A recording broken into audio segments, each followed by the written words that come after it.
Guys, nagbabalik na ako. Malapit ako matapos. Ito, dami ko nagawa.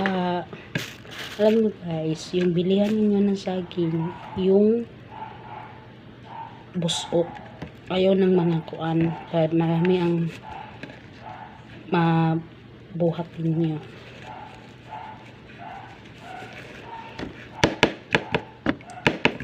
Dapat pod, kung magluto pod mo og lumpia na ubod, ayaw yelo ang gamiton guys. Ngano ang yelo is para dili yelo ang ginagamit ko guys. Maglumpia ko with ubod, with tawgi white. Dahil hindi niyo pa alam kung anong sekreto sa lumpia kung magpeprito kayo. Dugay siya mawala yung crispy niya. Meron kayong dapat ilagay ganito. Magprito ako. Prito ako ngayon. Kakainin mamaya mamaya mga 4. Hindi pa siya makunat. Crispy pa rin siya kakainin. Meron kayong ilagay. Ako guys, magluluto ako ng lumpia. Luto ako ng lumpia 4. Hantod mga 6 namin kakainin. Hindi pa siya mawala yung crispy niya.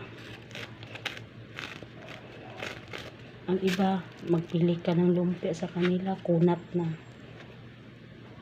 Dapat pa rin kayong inilagay kung ano ang gawin ninyo magprito. Dahil, bakit alam ko yan guys? Dahil yung lumpia ko the best. Dahil nagtinda ako niya noon. Yung lumpia ko mabilis maubos.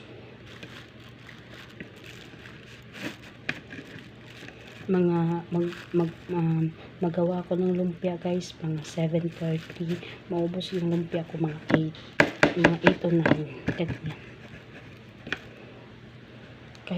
Kahit hindi ko siya nilagyan ng karne guys, yung lumpia ko masarap din siya. Kahit walang karne yung ubod ko.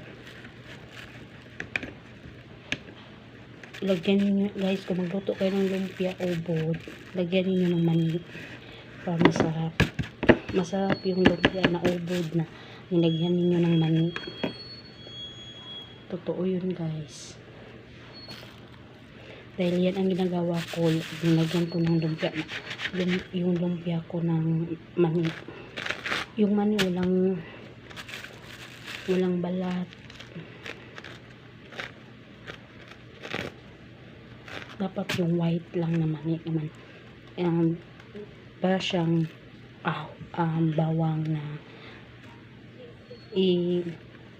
idukdok ninyo ng yung cubes.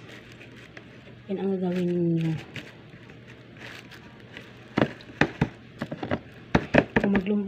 Kung maglumpia din kayo, huwag ninyo lagyan ng no cubes dahil maalat na yan. Ako maglumpia, hindi ko na lagyan ng no cubes dahil maalat na yung lumpia nyo. Lagyan pa nyo ng magic, lagyan pa nyo kung ano pa ang nilagay ninyo dahil maalat na yan. Bakit white ang ginagamit ko? Kung ganito manggod, maalat, lagyan pa kayo ng magic, lagyan pa kayo ng oyster, lagyan pa ninyo ng no cubes, maalat na. Dahil hindi ganito yung lumpia ko. Kung magawa ako, kung may mag-birthday sa amin, ako pagawain. Dahil masarap yung lumpia ko. Hindi siya maiwan yung lumpia ko kahit 2 kilo ang bibilihin ko. Maubos yung lumpia ko. Alam nyo, bakit ubod yung binili ko na lumpia? Kahit 1 week lang yan, hindi siya mapanis. Pwede ninyo pa siya pang snack, pwede ninyo pa pang baon ng anak nyo, pwede ninyo pang yan ang iulam niya dahil masarap. Dahil hindi siya mapanis. Dahil nakataya ako nagawa. Nagbenta ako noon 3 kilo yung binibili ko para hindi na ako naggawa din. Hindi siya mapanis. Basta yung lumpia nyo, huwag nyo lagyan ng karne para hindi siya mapanis. Guys, kunti na lang guys para maubos ko na to. Yung tuhon ko guys, walang nangka. Masarap din kahit walang nangka yung tuhon. Gagawin ko man ba to siya ng pinaypay guys, kaso lang isang sipi lang yung binibili namin sa akin.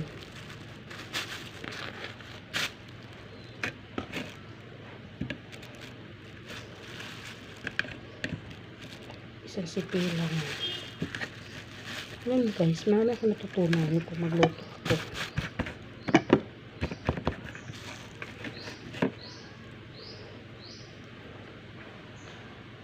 Luto din ako guys ng hotcake. Yung hotcake ko pure white, para siyang pancake. Hindi namin siya nilagyan ng coloring. Yan ang gusto sa mga pamangkin ko, sa mga bata. Hindi na nilagyan. Kasi guys, uwi ako ng bahay. Magluto ako ng quick doon sa amin. Kaya namiss ko na magluto ng quick. Gusto ko magnegosyo guys, kaso lang walang maiwan, walang magluto, wala din magbantay din. Ako pa guys, ako pa magluto, ako pa mamalingki, ako pa magbantay. Itong niundang ko sa pagnegosyo, tungod ako lahat. Dahil mahirap guys kung ikaw lang mag-isa magluto dahil wala kang kasama. Alam nyo guys, sa 50 po na rapor, ito po ang ginagawa ko lahat. Diba? Ang iba guys, hindi makagawa ganito yung 50 na rapor. Ganito. Alam nyo, kung lumpia pa ito na ubod, hindi lang 50 yung ginagawa ko. 200 pesos yung magawa ko sa 1 kilo and half po na ubod. Mga 200 something. Wala pa ko, hindi ko alam kung ilan pa. Alam nyo, itong lumpia ganito na to, dapat magluto kayo kung gusto niyo snack ninyo, pupunta kayo ng beach, ganito ang luluto ninyo, kunti. Huwag nang yung malaki hilaw kayo sa loob. Okay guys, bye bye, tapos na ako.